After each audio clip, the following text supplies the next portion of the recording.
All right, what's good, man? You already know what it is, and I'm back with another reaction video. And this time we're reacting to Adam 22 taking a trip out to Brownsville, Brooklyn, where the Crips is at. Now, this video is titled "Welcome to Brownsville: Life Inside New York City's Crip Capital." And we're going to see how these Brownsville Crips get down, as well as how they acting on this No Jumper podcast episode, man. But before we get into that, man, you already know what it is, man. Make sure you hit that like, share, and subscribe, and we're gonna get to cooking, man. Let's get it. Shit. Oh, you still holding the grudge because of the 6 9? Yes. This ain't no academics. You're not coming to Garvey Act. You're not coming to Garvey Act. You good, Cos? I'm good. How you living? I just got denied a handshake. In any modern day urban environment, this is a clear-cut sign of disrespect. If I were a tough guy, it would be reasonable for me to take this as a provocation, drop my nuts, and challenge bro to a fade. Luckily, I'm a square, and I feel no desire to assert my manhood at this moment. But wait, there's more. What's cracking? Now I get what's going on. This guy is a Crip. This is a Crip neighborhood after all. He's not happy about the presence of multiple red rag wearing California Bloods in his neighborhood. Oh, so they took the Bloods out there.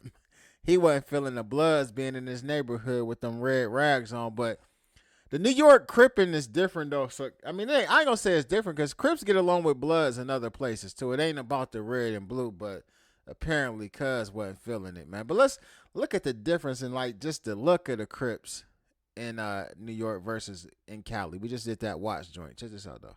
This is the 4th New York City hood that I visited in the last 4 days, and I guess it was inevitable that we would run into somebody who wasn't happy about our presence. In addition to that, it's late at night and it's Memorial Day, which means this fool is most likely drunk. Or shit, maybe he's just tuned into the local New York City YouTube channels who have been losing their shit about me visiting their city over the past few days. But he went to Patterson Projects and he got to do. It's clear that Adam got a type. You know what Adam's type is? Gangsters. I gotta be real, like, What's wrong with I'm just saying, I know you're a white dude and all that, man, but if these gangsters want to be around Adam, why y'all mad at Adam though? I mean, I ain't even like on Adam's side like that. I'm just saying though, like, these individuals is the ones pulling up and letting Adam get them on film though. Like, how we mad at Adam?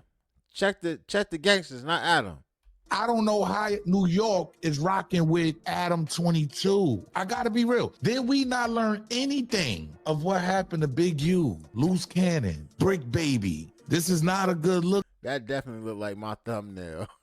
Ladies and gentlemen, I gotta be real. I want to know, whose bright idea was it to bring a millionaire white man into the slums of the ghetto? It is disturbing to see how many black people who claim to get money standing around Adam 22 like he's the Messiah. Now, Hassan Campbell got the best take on it, but Hassan Campbell then also did interviews with No Jumper and Adam 22, which I'm guessing he about to point that out. Apparently, me coming to New York is a pretty big deal these days. To me, it seems regular. After all, I lived here for 7 years. I've got plenty of friends and relationships with other people in media here. I've done live podcasts here, and as you can see, I get an insane amount of love out here. But if you were to listen to all of the New York-based struggle vloggers, inviting No Jumper to your neighborhood is basically asking for the feds to start investigating you. Their evidence? Well, in No Jumper's 10-year history, we have had exactly 1 employee arrested by the feds as part of the Rollin' 60s RICO that came down earlier this year. Free the Brick. Even though Brick's charges were things that had nothing to do with No Jumper, some of his behavior and statements from the podcast were referenced when his bail was rejected, and this was enough to convince a lot of YouTubers that we are in the business of getting people locked up. To me, this is not a serious opinion, and it's the kind of thing that bored YouTubers say because they have nothing else to make videos about, and if they were to have a conversation with me for 5 minutes on camera, they would undoubtedly crumble, and everyone would see that their opinions make absolutely no sense. But regardless, given that this is vlog number 3 from our New York trip, I would like to point out that we are not documenting any crimes in these videos. You won't see any guns, any drugs, or anything else that could get anyone in trouble. And although we are transparent about the fact that we're hanging out with gang members while we're here, we aren't going into any kind of detail about exactly what sets people belong to, and we're not asking anyone pictured in these videos to comment on their ops. Hopefully this helps assure you that we have only positive intentions for any communities that allow us to. Adam trying to be real careful with this one, because he know people calling him out, man. People been calling Adam out for him, Vlad, a couple other people. They've been calling him out as like, you know, the podcast is being used by law enforcement for surveillance purposes. And I mean, even though he tried to say that Brick was the only person from the podcast that the feds went at, we do know that Crip Mac went to jail. We do know that Foesha kept catching cases back to back to back. You know, and one of them, I think, was after Adam went to his hood, though. So, I mean, well, not cases, but violations. But y'all get what I'm saying. To film there. Not right now, man. Real bad. But before we get into why this guy was banging on us, we had to make a quick pit stop in Marcy.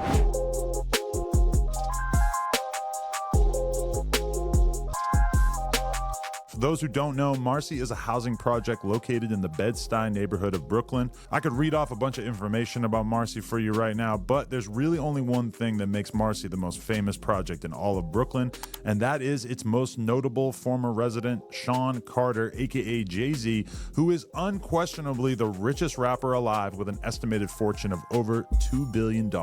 Jay is also arguably the greatest rapper of all time, and in addition to that, he's generally considered the greatest business mogul the rap game has ever seen. I'm sure a lot of other great stuff has happened in Marcy over the years, but when Jay-Z is from your hood, that's pretty much all anyone wants to talk about. As we were walked around Marcy, we eventually came upon a little block party scenario on one of the project's courtyards. The vibes were great, but it was also a little out of control. Yo, Adam 22 outside, though.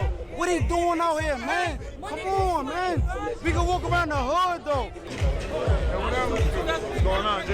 How you feel about that gay game? Gay game? Yeah, the gay game. Who's that? People that get called gay to me. That's some other shit. I don't know nothing about that. Like I said, it was Memorial Day and it was late, so when this dude started harassing me about taking part in gay games on the podcast, I took that as a sign that we probably should not hang out for too long. Yeah, it's time to go, Adam. Get your white ass up out of Marcy. Next, we went over to see the actual building that Jay-Z grew up in, and I inquired about gentrification. The home of home, you know, From the whole basically put Marcy on the map. You already know. Absolutely. That's how we do it. Bleak was from that building too. Yo, does it go down out here still, or is this shit gentrified? Nah, this shit don't. It's a little gentrification, but it Little still bit? can go down. All right. It's always chances, always to go down. The area of Bedstey that Marcy exists in has undergone some pretty serious gentrification over the last couple decades, with the percentage of white residents exploding and the median home price skyrocketing from roughly $200,000 to well over $1 million. Many renters have been priced out as the monthly rents have risen to over $3,000 a month, and many black-owned mom-and-pop shops have been pushed out to make way for high-end coffee shops, yoga studios, and wine bars. Despite this change, Marcy and the surrounding areas have disproportionate rates of violence and gang activities, with rates of shootings and assaults typically being 2 to 3 times that of the rest of New York. What happens to the residents of places like Bedstey who are displaced due to skyrocketing rents? Well, a lot of them end up moving to less developed areas of Brooklyn, like Brownsville, where we were headed next. But first, we had to intercept yet another California-based blood in the form of Hitta J3. Got some real bloods out here, bro. Hitta is from Compton. He represents West Side Pyru, and although he has been a presence in the LA music scene for 10 years or so, he has recently experienced a bit of a career resurgence as a result of Kendrick Lamar and Drake's feud. And just like a Twitter finger type nigga on Twitter. Don't leave that part out. Which he has chronicled on his Twitter account on a daily basis. So anyway, Hitta hopped in the whip with us and we were off to Brownsville. Brownsville generally ranks as one of the most dangerous areas of New York City, with some of the highest rates of shootings anywhere in the city, and over 80% of the area's residents living in housing projects, where a selection of different Bloods, Crips, GDs, and various other gangs all do battle for control. Few people know just how brutal life in Brownsville can be, like today's tour guide, Loki Schmoola. Loki is a self-proclaimed G-star Crip who was raised in Brownsville and has been juggling both rapping and his various street activities.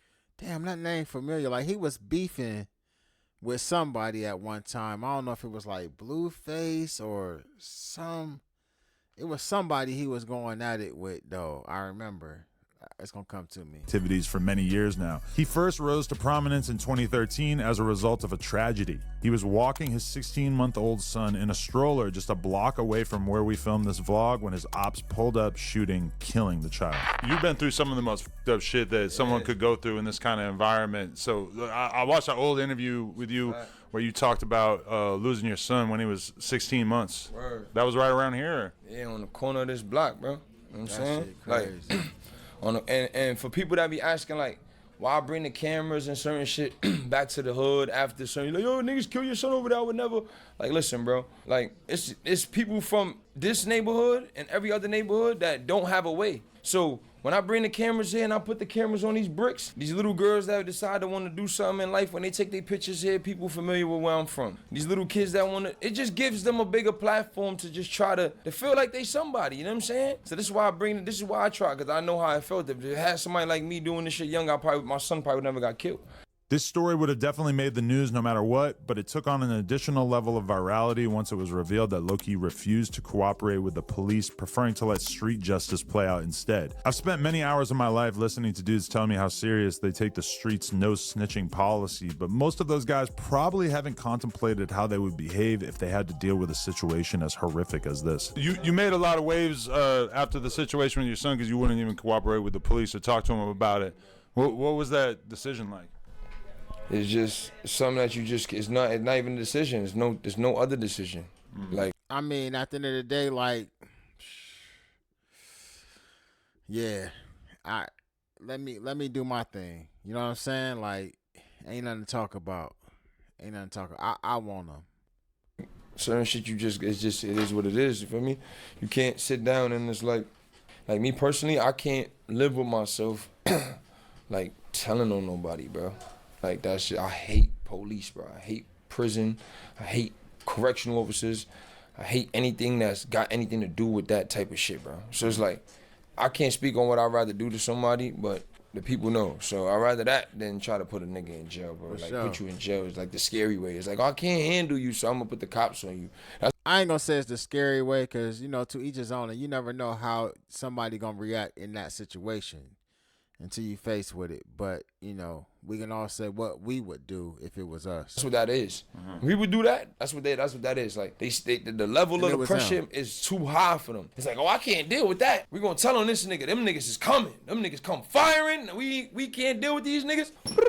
Yo, them niggas got guns. Now, before y'all niggas know, these niggas is pulling up on y'all niggas, locking y'all up with toasties and all type of shit. What's up, guy?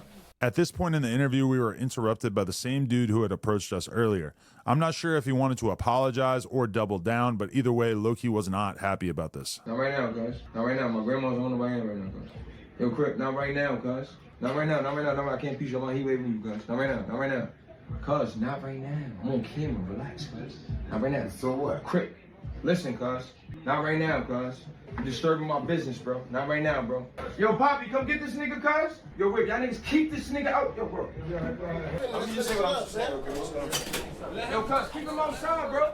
All this set tripping seemed to particularly bother Loki since he himself has gone through quite a bit of growth in regards to his feelings. They mad because you got them B-dogs up in there, though. You see King Pill up in there. That's what he feeling some type of way about. Like, hey, man, why you got these bloods up in here, man? Like, he probably calling them something else, though. Why you got these niggas up in here, man? What we doing, cuz? You know what I mean? But from when I first seen dude, when he tried to, like, Adam tried to shake his hand or whatever, he looked like he a little off, though. Towards other gang members. I used to be against all bloods, right? Yeah, so now I'm getting older and I get to understand. I met a lot of bloods in my life that was realer to me than Crips, bro. Like show me real love, nigga. That jump in front of the gun of another blood, like what, nigga? You not doing that the same way. Right. So what's it like trying to elevate when you got so many forces around you trying to drag you down? Be smart, but you gotta be tough. You gotta be smart, but you gotta be tough. You gotta, because people would think you being smart is you being pussy. So now you still gotta be hands-on with niggas. People gotta know that you still willing to get your feet dirty. You're not outside looking for it, but at the same time, you. Adam got his eyes on the camera, though. Adam like, shit, let me see what's going on outside, though, for sure. Cleats is still. The nigga's still out there. So dirty. Because if I sit down and tell a nigga son and I'm not on shit, nobody respecting what I'm saying. Because they bloods, we go, nah, nigga, you don't know what type of relationship we got. You don't know if I had 30, 40, 50, 1,000 conversations with this nigga. You don't know if this nigga saved me from blowing my head off. You don't know if he saved me from killing somebody one day. You don't know if he talked to me and make me not want to throw my life. You don't know what's going on. So before you think you're going to walk up and say what's cracking, go to the P's and go slide and do that. Turn up first. Then I may respect you being on ignorant shit. Like, if you not on ignorant shit 24/7, don't come around me with it, because I'm ignorant, bro. Anybody around me feel away, gang, nigga gonna feel my energy. That's why you see none of y'all feel away, because my energy gonna stop it all. Just because Loki's opinions on gangbanging have Hold on. slightly more. Hold on. Let me rewind this real quick. Because I know that what I'm ignorant, bro. Anybody around me feel away, gang, nigga gonna feel my energy. That's why you see none of y'all feel away, because my energy gonna stop it all. Just because Loki's opinions on gangbanging have become slightly more enlightened over the last couple of years does not change the fact that he and his neighborhood have had a contentious relationship with the police. Loki made sure to let us know that his grandmother's apartment had a security camera directly pointed at it, unlike every other apartment on the street. Just walk through this block, drive through this block. Ain't no other block got no cameras like how we got an NYPD camera on our block. Yeah, that's great.